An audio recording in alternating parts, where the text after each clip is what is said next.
بسم اللہ الرحمن الرحیم۔ السلام علیکم۔ عظمت مصطفیٰ صلی اللہ علیہ وآلہ وسلم کا ظہور کامل کب اور کیسے؟ کہ حضور صلی اللہ علیہ وآلہ وسلم کی اس عظمت کا آخری اور کامل ظہور ابھی باقی ہے۔ قرآن مجید میں 3 جگہ اللہ تعالیٰ نے فرمایا هو الذی ارسل رسولہ بالہدی ودین الحق لیظہرہ علی الدین کلہ۔ وہی اللہ ہے جس نے بھیجا اپنے رسول محمد صلی اللہ علیہ وآلہ وسلم کو الہدی یعنی قرآن حکیم اور دین حق دے کر، تاکہ غالب کرے اس دین حق کو پورے کے پورے نظام زندگی پر۔ بعثت محمدی صلی اللہ علیہ وآلہ وسلم کا مقصد غلبہ دین ہے، جبکہ بعثت محمدی صلی اللہ علیہ وآلہ وسلم تمام نوع انسانی کے لیے ہے۔ یہ مضمون قرآن مجید میں مختلف الفاظ میں 5 مرتبہ آیا، لیکن اس ضمن میں اہم ترین آیت یہ ہے وَمَا أَرْسَلْنَاكَ إِلَّا كَافَّةً لِلنَّاسِ بَشِيرًا وَنَذِيرًا۔ ہم نے نہیں بھیجا آپ کو اے محمد صلی اللہ علیہ وآلہ وسلم مگر پوری نوع انسانی کے لیے بشیر اور نذیر بنا کر اس صغرا کبرا کو جوڑیں۔ تو نتیجہ یہ نکلتا ہے کہ بعثت محمدی علی صاحب الصلاۃ والسلام کا مقصد بتمام و کمال صرف اس وقت پورا ہوگا جبکہ کل روح ارضی پر اور پورے عالم انسانیت پر اللہ کا دین غالب ہوگا، ورنہ وقت فرصت ہے کہاں، کام ابھی باقی ہے، نور توحید کا اتمام ابھی باقی ہے۔ احادیث نبوی صلی اللہ علیہ وآلہ وسلم قیامت سے قبل عالمی غلبہ اسلام کی سری پیشن گوئی موجود ہے۔ محمد رسول اللہ صلی اللہ علیہ وآلہ وسلم نے خبر دی کہ قیامت سے قبل کل روح ارضی پر نظام خلافت علی منہاج النبوۃ قائم ہوگا۔ ہمیں یقین ہے کہ وہ دور لازماً آئے گا اور اس وقت اصل میں رسول اللہ صلی اللہ علیہ وآلہ وسلم کی بعثت کا مقصد بتمام و کمال پورا ہوگا۔ آج سے 1400 سال پہلے خلافت راشدہ کے دور میں اسلامی افواج نے جس طرح 3 اطراف میں پیش قدمی کی تھی، اس وقت اسلام کا عالمی غلبہ زیادہ دور نہیں نظر آ رہا۔ شمال کی طرف جانے والی افواج نے ایشیائے کوچک میں جا کر دم لیا اور مشرق اور مغرب میں اس تیزی سے فتوحات ہو رہی تھیں، رکتا نہ تھا کسی سے سیل رواں ہمارا۔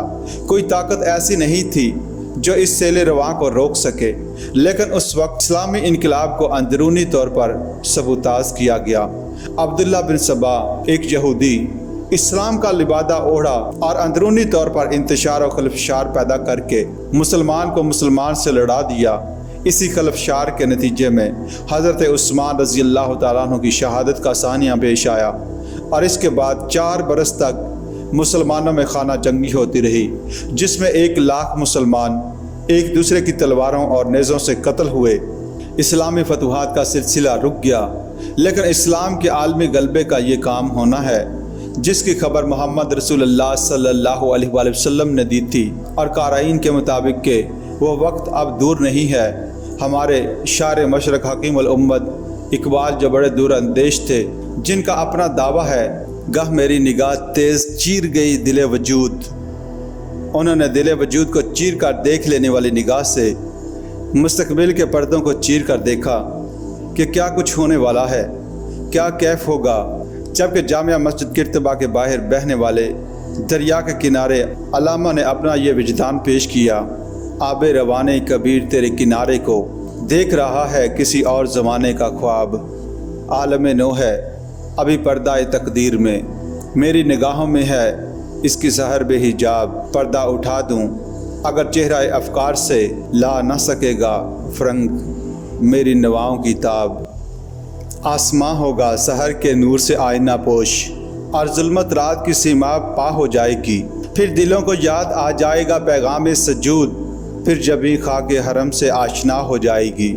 آنکھ جو کچھ دیکھتی ہے لب پہ آ سکتا نہیں، میں بے حیرت ہوں کہ دنیا کیا سے کیا ہو جائے گی، شب گریزاں ہوگی آخر جلوائے خورشید سے، یہ چمن معمور ہوگا نغمۂ توحید سے۔ پس یہ دور تو آ کر رہے گا، لیکن یاد رکھیے کہ یہ اب بھی اسی طرح آئے گا جیسے محمد الرسول اللہ والذین معہ کی محنت اور قربانیوں سے آیا تھا۔ وہ لوگ سراسر محروم رہ گئے جو اس دور میں موجود تھے، اور پھر بھی انہوں نے اس جدوجہد میں حصہ نہ لیا، وہ کفر کے دامن سے وابستہ رہے یا انہوں نے نفاق کا لبادہ اوڑھ لیا، وہ لوگ انتہائی بدبخت اور محروم تھے جنہوں نے محمد رسول اللہ صلی اللہ علیہ وآلہ وسلم کا دور سعادت پایا لیکن آپ کے دست بازو نہ بنے۔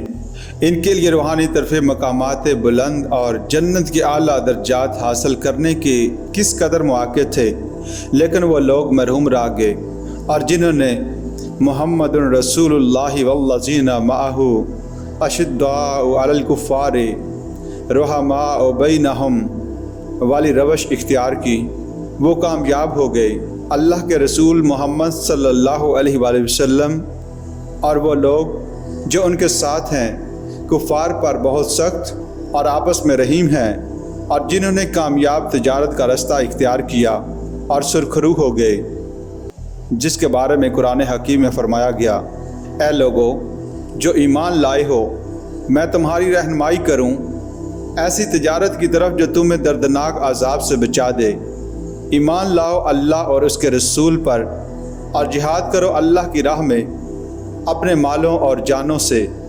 اور فرمایا یا ایھا الذین آمنوا کونوا انصار اللہ، اے ایمان والو اللہ کے مددگار بنو۔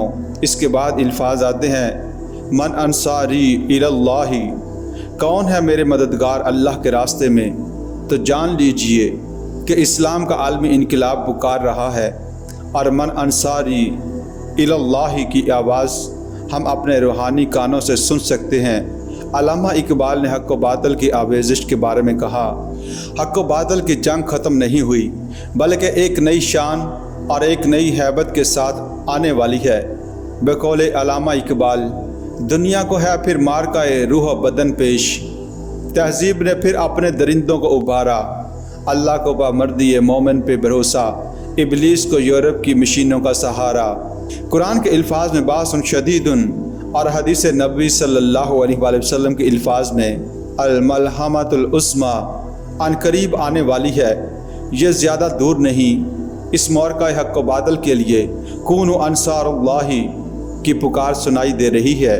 غزوہ حنین میں رسول اللہ صلی اللہ علیہ وآلہ وسلم نے پکارا تھا، میری طرف آؤ اے اللہ کے بندو، کہاں جانے والے ہو؟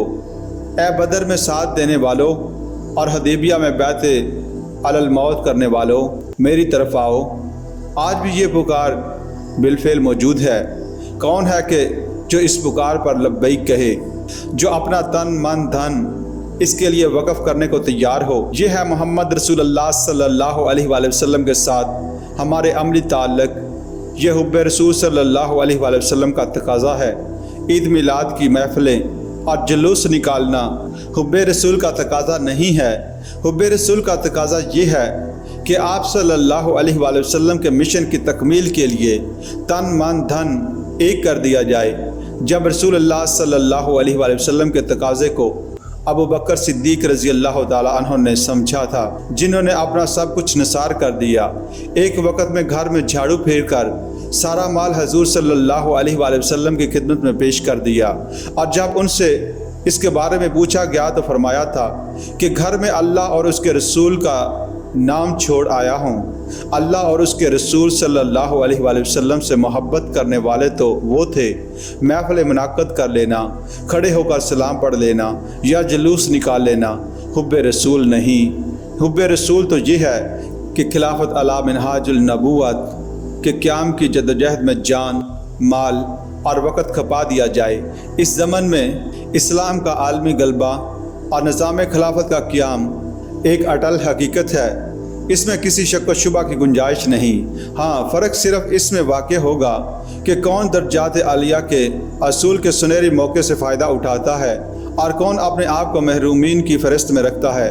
اللہ تعالیٰ مجھے اور آپ کو اس کی توفیق دے کہ ہم اس کشاکش، خیر و شر اور روح و بدن کے درمیان جو مارکہ درپیش ہے، اس کا پھر ایک کلائمیکس جو آنے والا ہے، اس میں حق کے سپاہی اور اللہ کے دین کے خادم بن کر قرآن حکیم کے ان الفاظ کی عملی تصویر بن جائیں۔ اِنَّ صَلَاتِي وَنُسُكِي وَمَحْيَايَ وَمَمَاتِي لِلَّهِ رَبِّ الْعَالَمِينَ، بے شک میری نماز، میری قربانی، میرا جینا اور میرا مرنا اس اللہ کے لیے ہے جو تمام جہانوں کا رب ہے۔